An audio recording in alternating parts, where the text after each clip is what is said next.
नमस्कार, मैं हूं रमेश भट्ट। आप सोच रहे होंगे अचानक ये विवाद कैसे उपजा। दरअसल एक मुफ्ती समाइल नदवी है, उन्होंने कहा कि फेथ रिलीजन इस्लाम सबसे पहले है, देश और सरकार उसके बाद, और इसी के बाद ये विवाद खड़ा हो गया। सवाल यह कि राष्ट्र धर्म से बड़ा कोई भी धर्म आखिर कैसे हो सकता है। मजहब के नाम पर वंदे मातरम का बहिष्कार करना क्या सही है? क्या कुछ लोगों के लिए देश से बड़ा शरिया कानून है? कट्टरपंथी सोच वालों पर सख्त एक्शन आखिर क्यों नहीं? ये कुछ ऐसे सवाल हैं जो आज हम इस चर्चा में अपने पैनलिस्ट के सामने रखेंगे। और सवाल यही है कि राष्ट्र पहले है या धर्म पहले है? और मुफ्ती समाइल नदवी की जो ये बयान है, उससे क्या बहुसंख्यक मुस्लिम क्या इत्तेफाक रखता है? मेरे साथ इस चर्चा में जुड़े हैं स्वामी वेदमूर्ति महामंडलेश्वर, प्रोफेसर कपिल कुमार, हाफिज नूर अहमद अजहरी साहब, फाजिल अहमद साहब, मुमताज आलम रिजवी साहब, स्वामी दिव्यानंद जी महाराज। आप सबका मैं बहुत बहुत स्वागत और अभिनंदन करता हूं।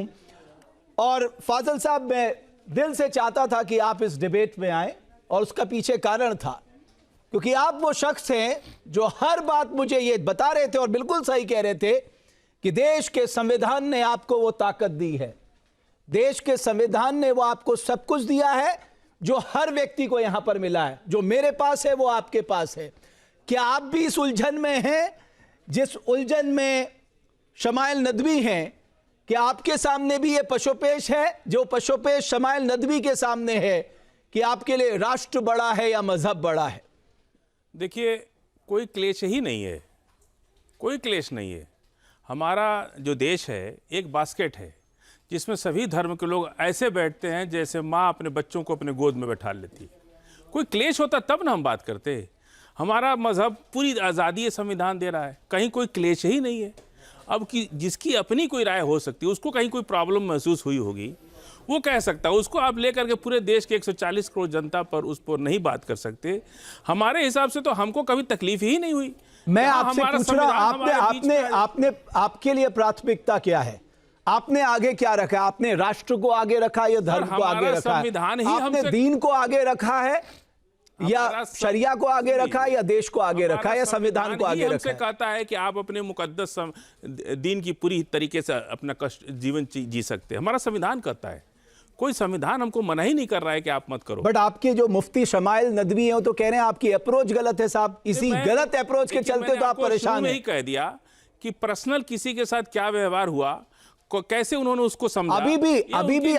अभी भी देखिए फाजिल साहब, आप वो व्यक्ति हैं जो पिछले 2 दिन में संविधान की बड़ी बड़ी बातें कर रहे थे। आज भी कर रहा हूं। आज भी आप बीच का रास्ता ले रहे हैं। बीच का नहीं, आप में इतनी हिम्मत नहीं है, आप इतनी हिम्मत नहीं जुटा पा रहे हैं आप इस मंच पे ये कह सके मेरे लिए राष्ट्र सर्वोपरि है, बाकी सारी चीजें मेरे लिए बात नहीं है। राष्ट्र सर्वोपरि है तो आप बिल्कुल खुल के क्यों नहीं कह रहे? क्यों पशोपेश में है? क्यों उलझन में है? क्यों आपके मन में सवाल उठ रहा है? जब आपका जो डिबेट कर रहे हैं ना, जिस टॉपिक पर आप ये साबित करना चाह रहे हैं कि नदवी साहब जो बयान दे रहे हैं वो इस देश के लिए, मुसलमानों के लिए गलत। मैंने कहा नहीं वो सारे, मैंने अपनी बातचीत में कहा कि सारे मुस्लिमों को थोड़ा रिप्रेजेंट कर रहे हैं। कल भी कहा था आपसे कि हदीस और इस्लाम से, इस्लाम है किसी मौलाना से या इससे नहीं चलता है।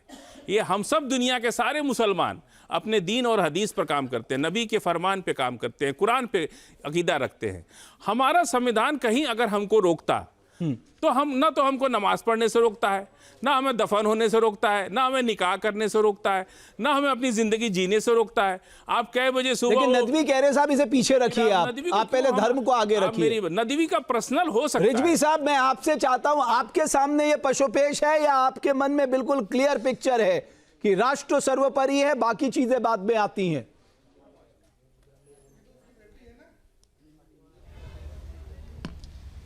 देखिए, बहुत बहुत शुक्रिया आपका।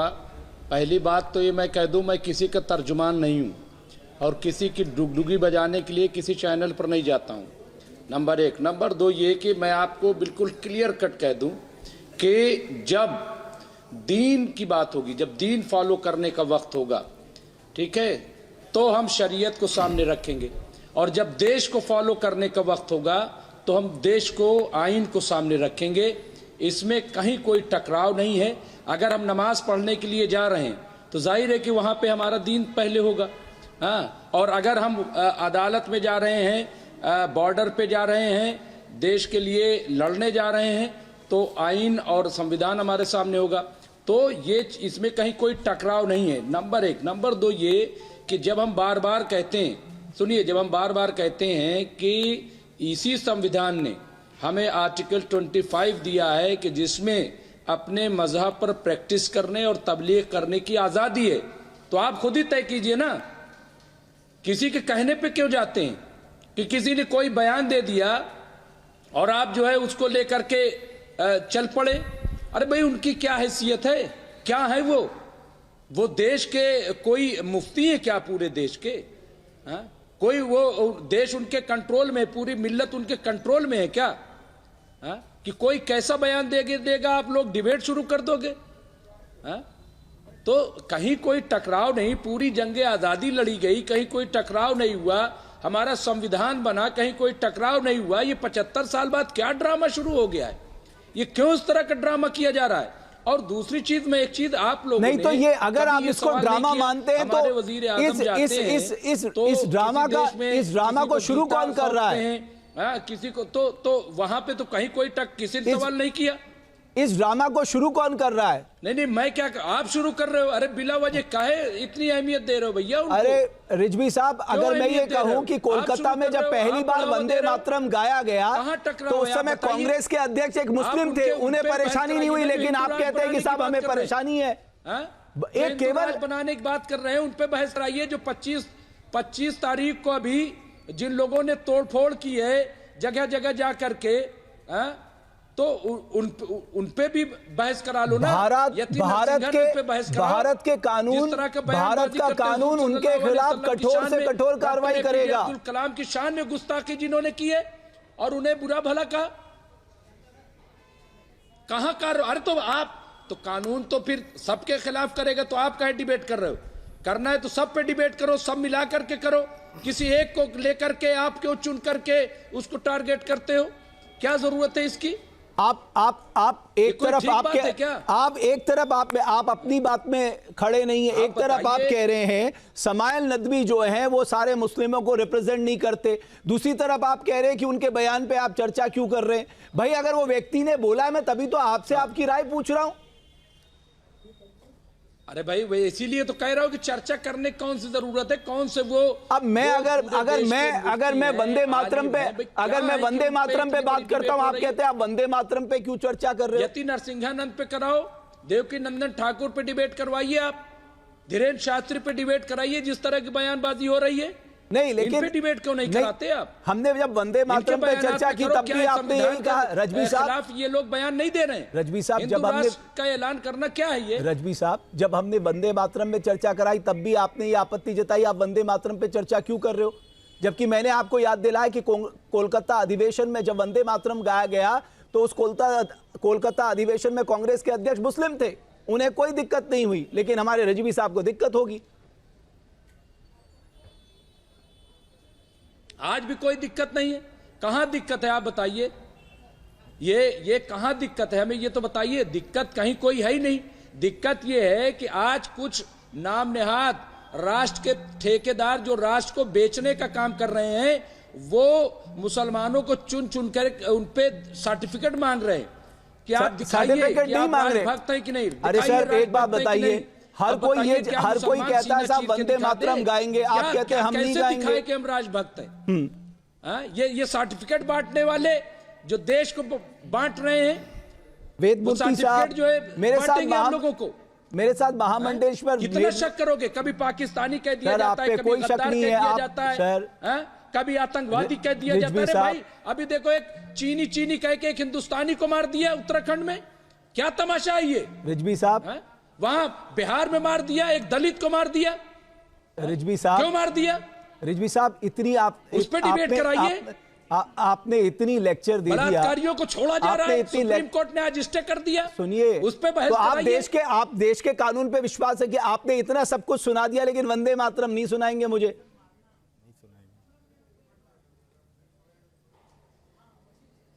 अरे भाई, हम कह रहे हैं कि क्यों नहीं आप ही के चैनल पे हमने बहुत दो टूक जवाब दिया था, लेकिन किसी के कहने से अगर कोई समझे कि मैं इसको कहला के अपने नहीं, नंबर मैं तो आपसे करने वाला नहीं हूं। मैं तो आपसे निवेदन कर रहा हूं, मुझे कोई परेशानी नहीं और फाजिल साहब आप जाएंगे, मना नहीं किया।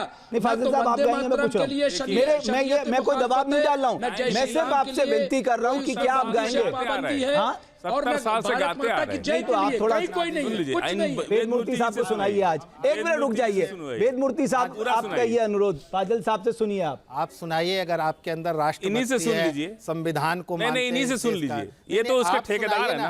हम तो दिन रात अरे इनके ठेकेदार है ना, ये तो दिन रात गा रहे हैं। हमारे अंदर राष्ट्रभक्ति जो वेद वंदे मातरम को लेके जो बार बार आप लोग एक विवादास्पद चीज बनाते हैं, उसके शुरू की 2 लाइन ही राष्ट्रीय गीत है। पूरा वंदे मातरम राष्ट्रीय गीत वही 2 लाइन सुना दीजिए, सुन लीजिए, वही 2 लाइन सुनिए, सुनाइए ना, 2 लाइन सुना दीजिए। नहीं हम भी जाने कि आप नहीं सुनना चाह रहे हैं, हम बता देंगे कि इन्होंने सही सुनाया है कि नहीं सुनाया। ए आर रहमान ने गाया है वंदे मातरम, पूरा देश गा रहा था। ये भी वही हदीस पढ़े हैं, ये भी वही कुरान पढ़े हैं जो नदवी ने पढ़ा है। इन सब चीजों का कुछ फर्क नहीं पड़ता है। आपसे सर्टिफिकेट कीजिए, हमको इससे कोई फर्क नहीं पड़ता। आपके लिए देश बड़ा है या धर्म बड़ा? आप आज आपकी हमने तो अभी कहा कि देश से बड़ा कुछ नहीं हो सकता भाई। आपके लिए देश बड़ा है या धर्म बड़ा? अभी कहे कि देश से बड़ा कुछ नहीं हो सकता जी, कोई दिक्कत है आपको? लेकिन और हमारा देश जो इतना खूबसूरत संविधान है हमारा, बाबा साहब अम्बेडकर का है, इसीलिए तो लोग संविधान बदलने के लिए पिटीशन डाल रहे सुप्रीम कोर्ट में, इसीलिए डाल रहे। अगर आपके लिए देश बड़ा होता तो इस देश का बंटवारा ही नहीं होता। बंटवारा हुआ आपकी वजह से, और जिसको धर्म को आगे दिखाना वो चले जाए पाकिस्तान। अगर आपको देश से प्रेम होता, भगवा पहन के बैठे हैं, हम सफेद पहन के बैठे हैं, आप कोट पहन के बैठे हैं, के नाम पर बंटवारा कोई डिवाइड है देश के अंदर? हदीस आपका कुरान जो नदवी पढ़ा है वही आप पढ़े हैं, और जितने स्कॉलर बैठे हैं वो भी उसी को पढ़े हैं। और दिन रात आप ही कह रहे हैं ला इलाहा इल्लल्लाह मुहम्मद रसूलुल्लाह। ये जो चिल्ला रहे हैं, मनुस्मृति चाहते हैं, ये तो आप ये मनुस्मृति को मानते हैं? पूछिए जरा, मनुस्मृति को मानते हैं? क्यों नहीं मानेंगे मनुस्मृति? देख लीजिए, जो महिलाओं को अच्छी चीजों को नीच प्राणी कहता है, जो कहता है महिलाओं का अपमान कर रहा है, जो वर्ण व्यवस्था में दलित को अछूत कर रहा है, जो कह रहा है इनके अपने परिवार की औरत को जिंदा जला देते थे ये लोग अपने परिवार की औरत को जिंदा जला देते थे। जहां नर बलि थी, जहां दलितों की बलि का प्रावधान है, जिस मनुस्मृति ने अछूत कहा है, जिसने पिछड़ों को तिरस्कार किया है, उसको कह रहे हैं कि हम संविधान से ऊपर मानते हैं। ये मनुस्मृति को संविधान से ऊपर मानते हैं। अरे हमारा राष्ट्र बड़ा है, सबसे बड़ा राष्ट्र है। देश का बंटवारा किस चीज पे हुआ? अब जाकर पकड़ लो, आपके लिए धर्म नहीं आपके पास का है तो हम जाकर ले आएंगे। हम तो कह रहे कि जो गलती आप लोगों ने किया उसको सुधारेंगे। हम बुलाएंगे पाकिस्तान को भारत में, हम मिलाएंगे जिस दिन हमें मौका मिला, हम मिलाएंगे पाकिस्तान को। आपकी फिल्ली काटती है पाकिस्तानियों से, आप सीज पार करके भाग जाते हो। जब पकड़ना होगा, जब पाकिस्तान की बिल्डिंगों पर तिरंगा फहराने का समय आया तो सीज पार करके भाग गए, वो है आप लोग। हम लोगों ने तो देश के लिए देख लीजिए, संविधान जिसकी इजाजत नहीं देता है। अरे आप बताइए ना, मनुस्मृति बड़ा या राष्ट्र बड़ा? आप कह के मेरे लिए राष्ट्र बड़ा है, लीजिए मेरे लिए राष्ट्र बड़ा है। आपका मनुस्मृति चोट पर मेरे लिए सब बोलिए कि मनुस्मृति मुर्दाबाद राष्ट्र है। बोलिए मनुस्मृति नहीं मानते हम, क्यों नहीं मानते? क्योंकि संविधान नहीं मानता मनुस्मृति को। जहाँ छुआछूत है, जहाँ महिलाओं का अपमान है, जहाँ महिलाओं को जिंदा जलाने की बात कही गई, जहां अपने पूजा में महिलाओं को नहीं बैठाते कि महिलाओं का क्या हाल हो रहा है। अरे आप बताइए ना, अपने ही परिवार की औरत को जिंदा जला देते थे ये लोग। नर बलि, अंग्रेजों ने कानून बना करके नर बलियों को। एक मिनट अभी रुक जाए फाजिल साहब, वेद मूर्ति साहब, प्रोफेसर कपिल कुमार साहब, आज भी आपको लगता है ये असमंजस की स्थिति है? अगर मुफ्ती समाइल नदवी कह रहे हैं कि साहब आप मुस्लिमों से आपकी अप्रोच गलत है, आप दीन को पहले रखिए, आप शरिया को पहले रखिए, आप मजहब को पहले रखिए, आप संविधान, देश, कानून सब उसके बाद रखिए।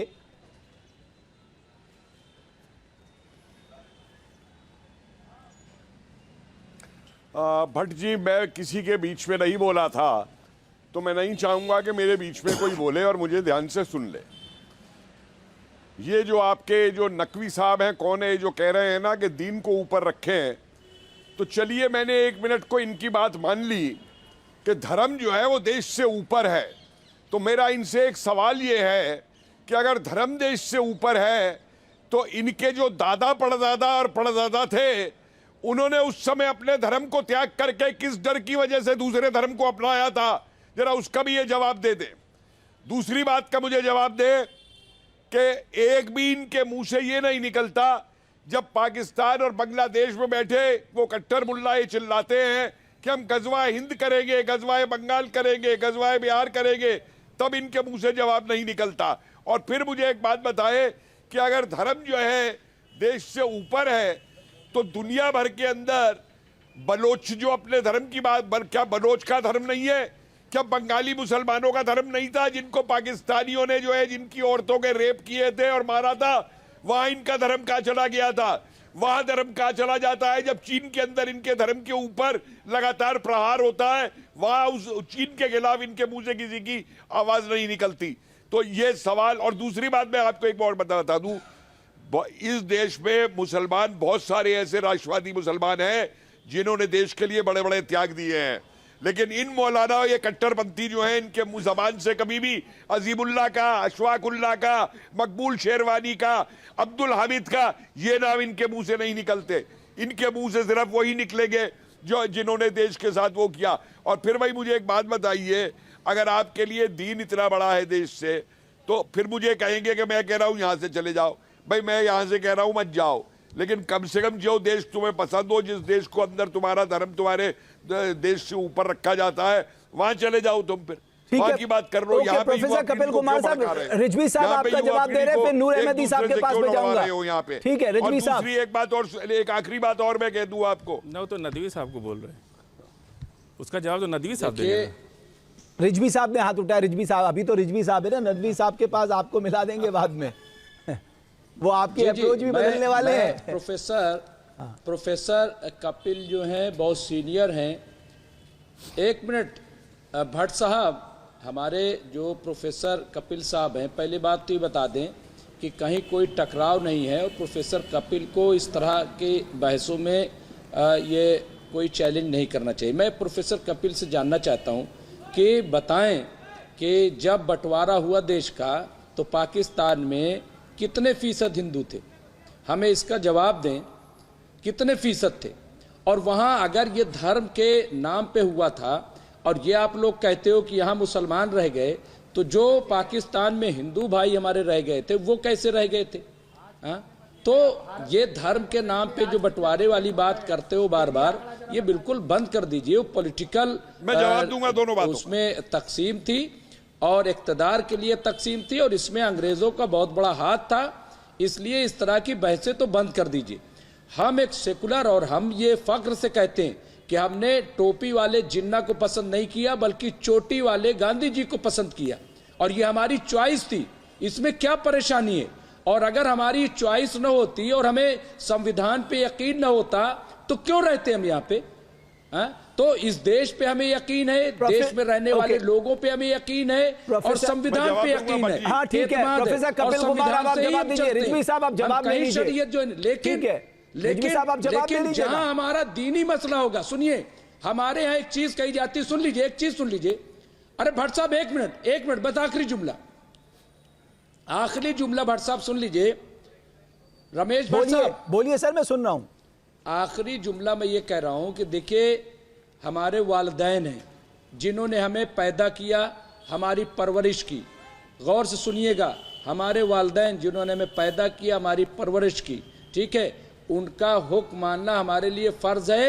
लेकिन अगर वो दीन के खिलाफ जाकर के कोई हुक्म सादर करेंगे तो फिर दीन ये कहता है कि अपने वालिदैन की बात भी आप मत मानिए। प्रोफेसर कपिल कुमार, उसके बाद नूर अहमदी साहब के पास आऊंगा। प्रोफेसर कपिल कुमार, उसके बाद नूर साहब रहेंगे मेरे साथ। इसीलिए ठीक है रिजवी साहब, आपने अपनी बात के लिए फॉलो करने का मामला आएगा तो हम शरीयत फॉलो करेंगे। प्रोफेसर साहब बहुत संक्षेप में दो बातें आईन को फॉलो करेंगे और आराम से सुन लीजिए भैया, कोई टकराव नहीं है। रिजवी साहब आप सुन लीजिए। एक बात सुन लीजिए, पहले तो आप अपने ऊपर निजी मत लीजिए कि मैं आपको ये कह रहा हूं। और अब सुनिए दूसरी बात, कभी जोगेंद्र नाथ मंडल का नाम सुना है, जिसे जिन्ना ने पाकिस्तान का कानून मंत्री बनाया था? वो सारे दलितों को लेके पाकिस्तान चला गया था बाबा साहब अंबेडकर के कहने के बावजूद। 3 साल बाद भाग के आया पाकिस्तान से। उसकी लिखी हुई चिट्ठी पढ़ लीजिए। और आप कह रहे हैं पाकिस्तान में कितने हिंदू रुके थे? आपको मालूम है दलितों का वहां पे कैसे रोका गया था? दलितों के सिर पे बंदूक तान दी गई थी कि तुम भारत चले गए तो पहल उठाएगा कौन हमारी वहां पे लेकर के। कभी इतिहास की किताबें भी पढ़ लीजिए आकर के, और नहीं पढ़ी हो तो मेरे पास आ जाइए, मैं आपको सारे डॉक्यूमेंट दिखा दूंगा। पाकिस्तान छोड़ के चले गए थे। नहीं सब पढ़ी है मैंने। जिन्ना ने क्या किया था? सारी किताबें पढ़ी है। जिन्ना को जब ये समझाया गया कि सारे यहाँ पे आ गए तो यहाँ पे कैसे रखोगे, और ये तक कहा था जिन्ना से लोगों ने कि अगर वहां मार दिए गए तो क्या होगा, तो जिन्ना ने कहा था कुर्बानी हो जाएगी। अरे पूरा इतिहास पढ़ के आया करो भाई मेरे सामने, बिना इतिहास के मुझसे बात मत किया करो एक डॉक्यूमेंट के ऊपर। और एक बात और सुन लो, जो नारा उस समय दिया गया कि लड़के दिया था पाकिस्तान, हंस के लेंगे हिंदुस्तान, ये नारा किसने दिया था? ये मैंने नहीं दिया था, ये नारा आप लोग खुद कीजिए। लोगों ने दिया था नारा। कि मेरे लिए गांधी जी अजीज हैं, मेरे लिए गांधी आप जी किसकी बात कर रहे हैं? और आप आज मुझे बताइए ना, आपके मुंह से एक बार भी निकला जिन्होंने कहा गांधी जी के देश में जो संविधान है उसको मानता हूं, उस पे अमल करता हूं, आपके मुंह से निकली आवाज उनके खिलाफ जो कहते हैं मैं गजवा हिंद करूंगा। जरा आवाज दीजिए ना, जरा आवाज लगाइए ना भाई, आवाज लगाइए कि जो कह रहे हैं गजवा हिंद करेंगे उनसे आप लड़ेंगे तलवार लेकर के। जरा आवाज नहीं, जो कहेगा गजवा हिंद करूंगा उसको जूता मारूंगा मैं। नहीं जो भी गजवाए हिंद की बात करेगा उसको जूते से मारूंगा कि कौन सा गजवा हिंद। तो अपने में पर्सनली क्यों लेते हो भाई? इस मुल्ला को समझाओ ना, नकवी को लाइए मेरे सामने। अरे इस कट्टर मुल्ला को समझाओ ना, तो ये कट्टर मुल्ला तुम्हारी मानने का, कोई मुसलमान नहीं, कट्टर मुल्ला तुम्हारी मानने का, तो वही भाषा बोल रहा है जो पाकिस्तान के कट्टर मुल्ला बोलते हैं। ठीक है, होगा जो कट्टर मुल्ला होगा तो आप भी समझाओ। खुश है इस कट्टर मुल्ला से? खुश हो? तुम्हारी हिम्मत नहीं है इस कट्टर मुल्ला के खिलाफ तुम कुछ बोल सको? ठाकुर को, कपिल सर को, हम लोग को समझाइए ना। अम्बेडकर हिंद से बहुत खुश है, हमें क्या भगवान किसको क्या समझाना है? खुश हैं अम्बेडकर, आपका लेक्चर नहीं चाहिए। तुम्हारे डॉक्टर अम्बेडकर हिंद हम कह रहे हैं, अम्बेडकर हिंद से खुश है। ये देश तो अम्बेडकर का है। तुम क्या कर रहे हो? जाकर देखो मोदी जी के दुनिया भर में तुमने आज तक पहला रखा है। मोदी जी के दौर में इतना क्यों धर्म के नाम के ऊपर? अमेरिका में भी, ऑस्ट्रेलिया में भी, वहां भी क्या बीजेपी वाले संघ वाले हैं वहां पे? वहां क्यों आज तक पहला रखा है तुम लोगों ने? वहां क्यों मत छोड़ते हो? इंग्लैंड में क्या कर रहे हो तुम? फ्रांस में क्या कर रहे हो? ठीक है, मेरे साथ हमारे साथ नूर अहमद साहब भी है। एक मिनट आप दोनों रुक जाइए। नूर अहमद साहब, एक मिनट नूर अहमद साहब का भी, एक मिनट नूर अहमद साहब को भी चर्चा में जोड़ लेते हैं। रजवी साहब हो गया? भट्ट साहब एक मिनट, प्रोफेसर कपिल है। भट्ट साहब में एक मिनट बोलिए, एक मिनट बोलिए, एक मिनट बस। अरे प्रोफेसर कपिल ये बताइए कि हिरोशिमा नागासाकी किसने किया? आप बताइए। जर्मनी में यहूदियों का कत्ल किसने किया लाखों की तादाद में? अमेरिका ने किया। और आज भी अमेरिका के हाथों में आप खेल रहे हैं। कौन कर रहा है? आप आज भी अमेरिका के हाथों में मुझे लगता है थोड़ा बहस को डाइवर्ट नहीं होने देते। जिसका वो जो बैठा है ना आपका पाकिस्तानी आदमी, वो पैर पकड़ रहा है अमेरिका के जाकर के उसको धर्म बड़ा या संविधान, इसको इस पे ही रहने देते हैं। प्रोफेसर कपिल कुमार, हम थोड़ा सा इसको इस तरह दे रहे। नूर साहब, लानत करता हूं। नूर साहब ये जो जरा दीन बड़ा है या देश बड़ा हाँ, है, तो नूर साहब बता रहे हैं। अरे नूर साहब को कोई कंफ्यूजन नहीं है। प्रोफेसर कपिल कुमार साहब, नूर साहब आप जवाब दीजिए। रिजवी साहब रुक जाइए। पाकिस्तान के उन मुसलमानों से पूछो जो रोज गजवा हिंद की बात करते हैं। कपिल साहब आखिर में मुझे मौका मिला है तो मुझे ही बोलने दीजिए। अभी नूर साहब को बोलने दीजिए। कपिल साहब ये सब आपके बड़े चाहने वाले लोग हैं, थोड़ा इन्हें भी बोलने दीजिए। कपिल साहब आज गुस्से में है। कपिल साहब मुलाजा करें मेरी भी 2-3 बातें। बात यह है कि मुफ्ती नदवी साहब ने जो कहा है, उन्होंने कहा कि जो सेक्युलर निजाम को मानते हैं वो कुफ्र करते हैं। कुफरिया जुमले के तहत उन्होंने ये बातें कही। तो मैं इस चैनल पर उनसे आपके चैनल के न्यूज नेशन के माध्यम से उनसे कहना चाहता हूं, एक मुसलमान के लिए कुफ्र और ईमान का जो मतलब मसला है, जो सवाल है, वो बहुत ही नाजुक तरीन है। इस तरह से जिस तरह से आपने कह दिया ये कुफ्र है, क्या आप साबित भी कर पाओगे फिक्ही अंदाज में, या आपको ये कह करके किसी तरह से ये महसूस होता है कि मुसलमानों के हक में ये मामला है? आप बताएं क्या भारत का जो सेक्युलर निजाम है, अगर आपने इसको पढ़ा है, समझा है, तब पूछ रहा हूं, क्योंकि आप अपने आप को बहुत बड़ा स्कॉलर समझने लगे हो।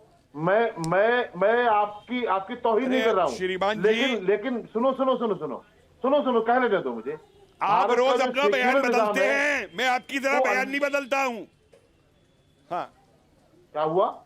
सही कह रहे हैं। वो कह रहे हैं आप रोज रंग बदलते हैं, मैं रंग नहीं बदलता। नूर अहमद साहब, इस तरह से समझिए इस बात को। बयान मतलब रंग बदलना ही होता है। मैंने अभी तो मैंने उनसे और एक बात मैं सबूत पे कहता हूं, मैं राष्ट्रवादी मुसलमानों की बहुत इज्जत करता हूं। कह रहे हैं। अरे बात तो कह लेने दो हमें भाई अपनी। भारत का सेक्युलर निजाम जो है, आपका वो हदीस अल्लाह और का कुरान क्या इनकार कहता नहीं है वो करता। बता दीजिए। तुम्ही ने मुझसे कहा था ना अल्लाह कि का जिनको इनकार तुम नहीं पूछते हो करता। उनका हदीस बलात्कार कुरान करते हो, एक क्यों भूल गए अपनी बात को? ऐसा नहीं होता ना। क्या हदीस कुरान में क्या कहता है, उसमें मैं क्या आपसे- लिखा मैं- गया है मैं- जिसको मैं- मदरसे मैं में आपसे पढ़ाया कह जा रहा रहा है हूं, आप सभी को? भारत का सेक्युलर निजाम अल्लाह का देश बड़ा इनकार या नहीं धर्म, करता। आपका कुरान को हदीस नहीं और कुरान में झुठलाता। क्या कहा गया है? नबुव्वत का इनकार नहीं समझ रहे हैं आप? नहीं बहुत करता। क्लियर है। क्या? अपने तो दीन साहब, और उसे दूसरे के खुद दीन की कहना इज्जत ठीक करो। नहीं है। इससे ज्यादा और क्या चाहते हैं आप? क्या? लकुम दीनकुम वलिय दीन। अरे अपने धर्म को दीन पे देश रहो, से ऊपर दूसरे के दीन रखेंगे की और इज्जत करो। दूसरे के दीन की इज्जत देश करो। की बात करिए। बात देश देश में के जैसे धर्म को देश कहा से था, ऊपर देश के लिए भी कहा है। मेरा थोड़ा ये बोलने देश दीजिए बड़ा उनको। है। सेकुलर राजधानी साहब को बोलने दीजिए। आप डिस्टर्ब मत करिए, थोड़ा बोलने दीजिए। मुझे एक मिनट आप सारे मेहमान, एक मिनट। नूर साहब, मुझे बस 1 मिनट के लिए रुकना है, मैं वापस आपके पास आ रहा हूं नूर साहब। और सवाल इसी बात को लेकर है कि जब हम देश को सर्वोपरि रखते हैं तो हम आगे बढ़ने की बात करते हैं, देश को आगे ले जाने की बात करते हैं, देश के जनमानस को आगे ले जाने की बात करते हैं। लेकिन जब धर्म के दायरे में अपने आप को समेट लेते हैं तो हर धर्म का व्यक्ति कल कहेगा कि साहब मेरा धर्म ऊपर है, मेरा धर्म ऊपर है, तो फिर देश कैसे आगे बढ़ेगा? नूर साहब, कोई धर्म संकट नहीं होना चाहिए, कम से कम इस बात पे तो जो नदवी साहब ने कहा है उसका जितना खंडन हो सके करना चाहिए आप सब लोगों को, कि साहब देश से ऊपर कुछ नहीं हो सकता, इसमें किसी को कोई शंका नहीं होनी चाहिए। बोलने देंगे, जब आप बोलने देंगे तभी तो कुछ कहेंगे। सर आपको ही तो मैंने आपको ही बोला सर। जैसे ही हमने बोलना शुरू किया वो सब लोग चीखने ना नूर साहब बोलिए, अभी आपको सुन रहे सब लोग। तो मैं क्या कहूंगा, सुनिए मेरी बात। मैंने बहुत खुल करके कहा है कि मैं शमाइल नदवी के साथ नहीं, मैं शमाइल नदवी के बयान के साथ नहीं, लेकिन आपसे मैं पूछना चाहता हूं, अभी 2-3 महीने पहले एक देश के एक शंकराचार्य ने कहा है कि मनुस्मृति और गीता देश के संविधान से ऊपर है। क्या आपने उस पर डिबेट कराई है? क्या आपने क्या आपका चैनल पहले नदवी का तो खंडन कर दीजिए। जो कोई शंकर, अरे हमने बोला ना उनके बयान के साथ देश बढ़ाया धर्म, उनका बयान ठीक नहीं है। आप देखिए सुनिए मेरी बात। अरे क्या बड़ा है? आप उसको तीनों लोग बैठे हैं, शंकराचार्य का बयान कितनी बार बोले? राष्ट्र बड़ा है, तब न जाने कि आप कितनी बार कहेंगे? शंकराचार्य का बयान राष्ट्र से प्रेम है आपको। राष्ट्र से बड़ा कुछ हो ही नहीं सकता। सीखने लगे आप। नूर साहब, शंकराचार्य जी के खिलाफ नूर साहब, बोलेंगे, है हिम्मत आपकी? नूर साहब, है हिम्मत आपकी? नूर साहब सुनिए। आप जिस तरह से मुल्ला वगैरह नूर साहब, आप उन्होंने नूर साहब, मैं आ रहा हूं प्रोफेसर कपिल सुबान। नूर साहब, अपने आप दे देंगे जवाब। नूर साहब, मैं भी एक हिंदू हूं, मैं कह सकता हूं कि इस देश से बढ़ के कुछ नहीं है। तो हमने कब नहीं कहा? हमारे तो असलाफ ने 2 लाख मुसलमानों ने जाने दिए देश के लिए, पता नहीं आपको? मैंने 1857 से लेकर 19 ये तो तीनों लोग कह रहे भाई कि देश से बड़ा कोई नहीं, जितने बैठे हैं सब लोग कह रहे हैं, इसमें विवाद कहाँ है? क्या इन्होंने कभी मौलाना फजले खैराबादी को भी पढ़ा है तो बताएं। बोलते हैं कभी क्या ये अभी ये हमसे बहुत सारे सवालात कर रहे हैं। कम से कम अपने आप को भी देखिए, आप इतिहासकार हैं तो आप देश का इतिहास लेकर के बैठिए ना। 1857 से लेकर 1947 ठीक है, अभी प्रोफेसर कपिल कुमार जवाब दे देंगे इसका। 50,000 से ज्यादा नूर साहब, जाने दिए देश नूर के साहब, लिए। ये किसी ने हमारे मना नहीं उलमा ने किया। दिए। अच्छा नूर साहब, फिर मैंने यही कहा, मैंने यही तो एग्जाम्पल दिया कि जो लोग पहले आजादी के लिए लड़ते थे वो वंदे मातरम की पैरवी करते थे, वंदे मातरम गाते थे। ये जो नई पीढ़ी है वो कहती साहब हम नहीं रहेंगे। ये आप गढ़ा हुआ इतिहास आप अभी तक आप जो बता रहे थे वो क्या था? देखिए सुन लीजिए, मौलाना फजले खैराबादी से लेकर के मौलाना किफायतुल्लाह काफी तक, और ये जो अभी नाम ले रहे थे अजीमुल्लाह तक, जितने लोगों जितने उलमा ने इस देश के लिए कुर्बानियां दी, वो शरीयत से हट करके कोई काम नहीं किया उन्होंने। देश के लिए कुर्बानियां देना अलग बात है। अपने दीन पर कायम रह करके हम सब कुछ कर सकते हो, सब कुछ करते हैं। आप हमसे हमारा दीन छीनना क्यों चाहते हो? मेरे साथ स्वामी दिव्यानंद जी भी जुड़ चुके हैं। स्वामी जी नमस्कार, बहुत धन्यवाद न्यूज नेशन के मंच पे आने के लिए। लेकिन स्वामी जी, ये बात सच है, केवल मुस्लिम समुदाय से ये सवाल नहीं पूछा जाना चाहिए, हिंदू लोगों से भी पूछा जाना चाहिए, जो कहते हैं साहब हम हिंदू राष्ट्र की कल्पना करते हैं। कैसे साहब हिंदू राष्ट्र की कल्पना करते हैं? हिंदू राष्ट्र की बात हो रही है। अरे नूर साहब एक मिनट रुकिए ना, मैं पूछ रहा हूं, आप मुझे राष्ट्रवादी हिंदू कहां चले जाते हैं, बताओ हमें आप। स्वामी जी आप बताइए कि ऐसी बात होनी चाहिए एक सेक्युलर कंट्री में जिसका संविधान सबको बराबरी का मौका देता है। पहले इनको तो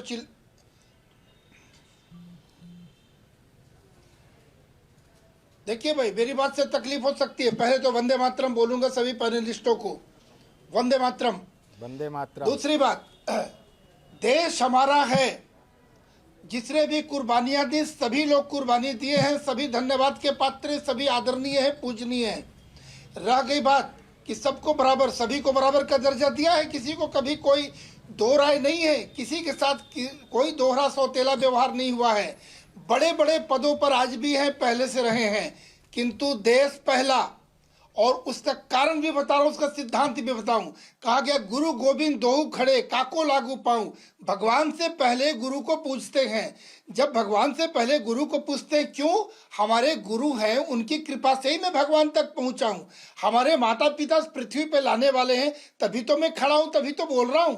हमारा देश है, तभी तो हम धर्म बचा पाएंगे। देश ही नहीं रहेगा तो धर्म कहाँ? इसीलिए इन विद्वानों को समझने की आवश्यकता, दोनों को तुलना क्यों करते हैं? अपना दीन, अपना धर्म, अपना धर्म जो है एकम ब्रह्मम द्वितीय नासी, किसने कहा? अरे एकम ब्रह्मम द्वितीय नासी, एक ब्रह्म की उपासना करो, दूसरा कोई पूजने योग्य नहीं है। अरे इससे बड़ा और क्या हो सकता है? आप उसको भी नहीं मान रहे, आप कंफ्यूज हो, आपको मानना क्या है? पूरे सृष्टि का निर्माता। फाजिल साहब एक मिनट, फाजिल साहब मैं आपको बताऊं, नहीं एक मिनट, स्वामी दिव्यानंद जी एक मिनट रुक जाइए, एक मिनट मैं आ रहा हूं। फाजिल साहब एक मिनट, स्वामी जी एक मिनट। जो स्वामी जी ने कहा ना, उस बात को मैं और आगे बढ़ा देता हूं। हमारे यहाँ तो कहा ही गया गुरु ब्रह्मा गुरु विष्णु गुरुदेव महेश्वरा गुरु साक्षात परम ब्रह्म तस्मै श्री गुरुवे नमः। गुरु को यह दर्जा दिया गया, तो गलत क्या कह रहे हैं उसमें? लेकिन उन्होंने क्या कहा, जब देश बचेगा तब धर्म बचेगा। ईश्वर के अलावा कोई पूजने योग्य नहीं है, यही तो हम भी कहते हैं। अरे साहब, इनके में फर्क क्या है? देश की बात हो रही है, ईश्वर नहीं, देश को गुरु ईश्वर से बड़ा नहीं हो सकता। चांद तारा सितारा जमीन, कोई ईश्वर से बड़ा नहीं, सबने बताया गया है ईश्वर सबसे बड़ा, एकम ब्रह्मम द्वितीय नासी। अरे इससे अभी रुक जाइए मोहम्मद रसूलुल्लाह जो चिल्ला रहे हैं, हम तो ये नहीं चिल्ला रहे हैं, हम ही तो कह रहे हैं आप जो चिल्ला अल्लाह एक है, अल्लाह के सिवा दूसरा कोई माबूद नहीं, कोई पूजने योग्य नहीं, कोई आप भी कह रहे हैं। फाड़ू आवाज में दुनिया सुन रही है कि एक ही अल्लाह है, बाकी कोई नहीं है। इस पे आप नहीं कुछ कहेंगे? तो आप ही तो कह रही है। अरे हमारे यहाँ तो ऐसा नहीं है कॉन्सेप्ट, एकम ब्रह्मम द्वितीय नासी, एक ब्रह्म की उपासना, ईश्वर निराकार है, इसका कोई आकार नहीं, उसके अलावा कोई पूजने योग्य नहीं। तो आप ही कह रहे हो भाई, आपके साथ। एक मिनट, अभी स्वामी जी, फाजिल साहब एक मिनट रुक जाइए, स्वामी जी को पूरी एक मिनट। आपसे क्या उम्मीद होगी? पशु को पूछते हैं, आप तो पोंगा पंडित हैं, आपको पता ही नहीं क्या नहीं है आप केवल अपना लबादा बना के बाबा बने हैं, आप कोई शास्त्रों की जानकारी नहीं। फाजिल साहब एक मिनट रुकिए, आप जिस व्यक्ति से कह रहे सशास्त्रों की जात की, वो बड़े प्रगाढ़, ऐसा ना बोलिए, ऐसा मत बोलिए। अभी केवल स्वामी दिव्यानंद जी महाराज, केवल स्वामी जी एक मिनट, दूसरों का मैं आ रहा हूँ, कर सकते हैं पक्के धार्मिक प्रोफेसर स्वामी दूसरे मजहब का ज्ञान नहीं कर सकते। अरे वेदमूर्ति साहब, बार उसको विवादित बना रहे। एक सेकंड, प्रोफेसर दिव्यानंद जी आप कंप्लीट करिए अपनी बात को, और कोई मत बोलिए प्लीज, उन्हें अपनी बात करने दीजिए। स्वामी जी बोलिए। ये बीच में ना बोले, ये तो कबीर, अरे जब आएंगे कोई बात नहीं, तो क्या हुआ उसमें? विद्वान होकर बीच में बोलना ईश्वर से ऊपर है। हम वाल्मीकि को हम भी मानते हैं, भैया आपकी बारी आएगा तो बोलने में बीच में हल्ला करने से आपको झंडा नहीं लगेगा। इसी के कारण ब्रह्म सबसे से बात बोलना चाहूंगा, जो भारत में मिलाकर देश, अरे एक मिनट, फिर वही बात, एक सेकेंड की आवाज तो बंद करिए। रुक जाइए एक मिनट, मुझे फाजिल साहब एक मिनट, दिव्यानंद जी महाराज बोलिए, अभी सब लोग सुन लीजिए, फिर बात उनका जवाब दे दीजिएगा। जो देश के खिलाफ बात करता है, जो भारतवर्ष का महत्व कम देता है, उसे तो बोलूंगा वो देशद्रोही है। उसे चिढ़ लगेगी, कान में लगे, कपार में लगे। देश सर्वोपरि है, देश सही रहेगा तभी होगा। दूसरी बात, आप पेड़ पौधे जानवरों की बात करते हुए महात्मा गांधी को गोली मार दिया। हम ही कहते हैं, कान में शीशा पिला के कौन डाला था दलितों के? कौन दलितों की जबान काट रहा था? कौन दलितों के कमर में हाडी बांध रहा था? आज भी एक कट्ठा जमीन नहीं है, सारी जमीन पर कब्जा करके बैठे हैं। जहाँ शिक्षा का अधिकार नहीं दिया, उनको घोड़ा पालने का अधिकार नहीं, आज भी नहीं है। आज भी दलितों को इस देश के अंदर घोड़ा पालने का अधिकार है। देसी घी का व्यंजन इनके शास्त्रों में लिखा है, दलित जो है देसी घी का व्यंजन नहीं बना सकता। बरेलवी में इकट्ठा नहीं पाए, उन लोगों के साथ आप लोग क्या कर रहे हैं? हम लोग अल्लाह से बड़ा किसी को नहीं मानते। हम लोग अल्लाह से बड़ा किसी को नहीं मानते। जमीन सब अल्लाह से नहीं है। मुकदमा चलनी चाहिए। षड्यंत्र फैला रहे हो आप चैनल पर। साफ जुमलों में हमें आप बताइए, क्या शंकराचार्य ने कहा है कि मनुस्मृति देश से ऊपर है?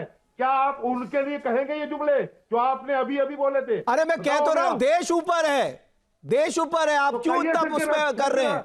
शंकराचार्य के सब लोगों ने कहा हमारे लिए देश ऊपर है, आप क्यों बैठे हैं? आप कहिए देश ऊपर है, इसके ऊपर देश कहिए ना। हमारे तो दोनों बैठे, दोनों ने कहा, तीन बैठे हैं, तीनों ने कहा कि देश ऊपर है। आप तीनों ने कहा, अरे हम लोग तीनों लोग कहें, हम लोग कहीं धर्म के नाम पर बंटवारा। अरे देश से बड़ा कुछ नहीं है, देश से बड़ा कुछ नहीं है। ऊपर होता तो इस देश का बंटवारा तो अगर धर्म ऊपर है, धर्म के नाम पे पाकिस्तान बनाया तो इब्राहिम साहब को कहां भेजना चाहिए? पाकिस्तान जाना चाहिए। ऐसे लोगों को जो पाकिस्तान बांग्लादेश नहीं,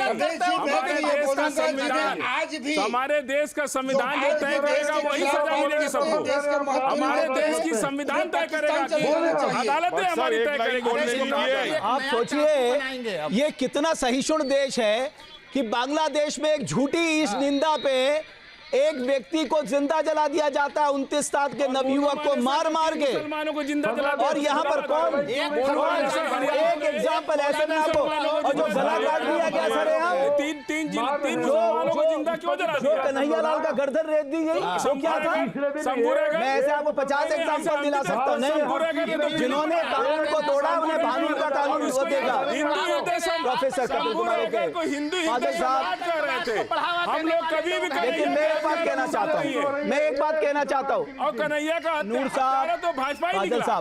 फाजिल साहब एक मिनट, नूर साहब मैं एक बात जरूर आप लोगों से, वेदमूर्ति साहब, स्वामी जी मैं आपसे भी कहना चाहता हूं कि जब हम कहते हैं साहब हम हिंदू राष्ट्र बनाएंगे, तो हम भी ऐसी बात करते हैं, हम दूसरे धर्मों के लोगों का अनादर करते हैं, जो नहीं होना चाहिए। बिल्कुल नहीं होना चाहिए। जो भी व्यक्ति इसको करता है हमें उसके, स्वामी जी उसको भी बोलना चाहिए, स्वामी जी उनके लिए भी आवाज उठानी चाहिए। आज भारत में कितने परसेंट मुसलमान थे, आज कितने परसेंट हो गए? पाकिस्तान में कितना परसेंट हिंदू बचा था, उनके लिए भी बोलना चाहिए। कितना घट गया?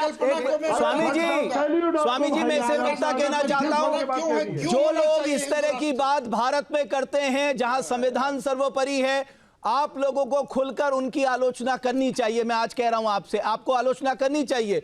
जो ये कहते हैं मनुस्मृति सर्वोपरि, उनकी भी आलोचना करिए, क्योंकि जब हम कहते हैं संविधान हमारे लिए सर्वोपरि है तो संविधान ही है। जो हमारे राष्ट्र के खिलाफ बात करता है, रमेश जी, अरे भट्ट साहब 1 मिनट दे दो यार। जो संविधान नहीं मानता है, उसे देशद्रोह का मुकदमा लगनी चाहिए उसके ऊपर। बिल्कुल सही कहा। इससे पहले प्रोफेसर कपिल कुमार परशुराम का रूप धारण कर ले, मुझे उनके पास जाना पड़ेगा। प्रोफेसर साहब आपकी बारी है और कोई नहीं बोलेगा।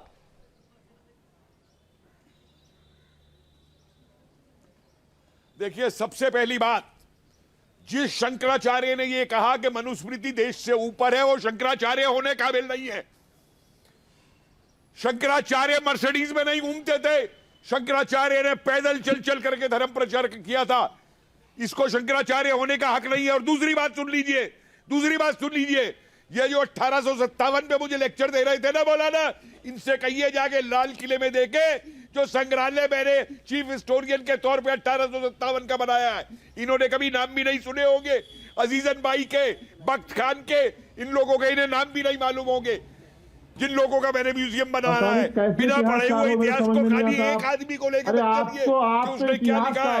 1857 में जो मिल करके लड़े थे उसको देखिए ज्यादा जानकारी क्या हुआ था। तभी तो आपको इतिहासकार कहते हैं। अरे उन्होंने इतना अच्छा काम किया, हुआ ताली तो बजा सकते हैं आप उन लोगों के लिए, उसका सम्मान तो कर ही सकते हैं। तो तभी मैं आपसे कह रहा हूं ना, फिर मुझे मेरे चुनौती मत दीजिए आप, क्या आप मुझे चुनौती दे रहे हैं 1857 को लेकर के। आपसे ज्यादा जानता हूं। आपको मालूम है मुझे फोन आया पटना से कि उनके बुजुर्गों को अपने लाल किले में बिठा दिया जिन्हें कोई पूछता नहीं था। अरे ममता कुलकर्णी को अंग्रेजों ने अंडमान भेज दिया था। ममता कुलकर्णी को महामंडलेश्वर बना दिए। क्या बाप रे। एक मिनट, अगर कोई व्यक्ति शरण में आना चाहता है क्या दिक्कत है? कुलकर्णी बात ये है कि आप खुद कैसे खलीफा बन रहे हैं आपकी कौन महामंडलेश्वर है, कौन नहीं है। ममता कुलकर्णी को जो ड्रग्स में जेल गई, जो ड्रग्स बेचने में जेल गई, विदेशों में जेल गई, उसको ले करके यहाँ महामंडलेश्वर बना रहे। हम लोग तो कंफ्यूज है कि महामंडलेश्वर माने किसको। अरे आपके तो कोई क्रिमिनल नहीं है, आपके ड्रग्स तो नहीं बनाए जाते हैं, बलात्कार तो नहीं कर सारे क्रिमिनल्स को तो बचाने चले आते हैं। एक भी क्रिमिनल पकड़ा जाए तो मूर्ति साहब, स्वामी दिव्यानंद जी, मेरे पास समय समाप्त हो गया। बस इन पंक्तियों के साथ, राष्ट्र सर्वोपरि था, राष्ट्र सर्वोपरि है और राष्ट्र सर्वोपरि रहेगा। यही हमारे लिए मूल मंत्र होना चाहिए, हर समुदाय के लिए, भारत के हर व्यक्ति के लिए, तभी ये देश आगे बढ़ेगा। बहुत धन्यवाद आप पैनलिस्ट का चर्चा में जुड़ने के लिए और बहुत धन्यवाद आप सबका।